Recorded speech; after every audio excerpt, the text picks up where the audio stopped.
stand firm and hold his feet to the fire about Stevens' launcher experiment. So what is this? What is this Stevens launcher experiment with perfect resulting proof? Why can't you leave a time-coded link to this perfect fucking video experiment that blows up video? Why? The one I saw where he verified the velocity, right? Where he made real effort to verify the half mass is going twice as fast, and the full mass is going one velocity.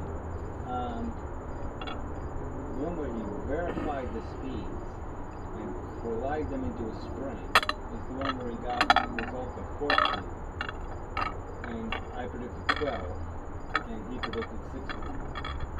Now, how is that proving how great this guy is at making proof figures? I mean, he claimed victory when he clearly didn't win. Is that the kind of guy you trust? And again, we're back to the billiard ball. What's the explanation? Just like you hiding the clay experiment. I mean, what's the explanation? You know, I have to debunk the experiments that come out your way. You don't have to debunk the one that comes out my way. So do the experiment again, show it, and show how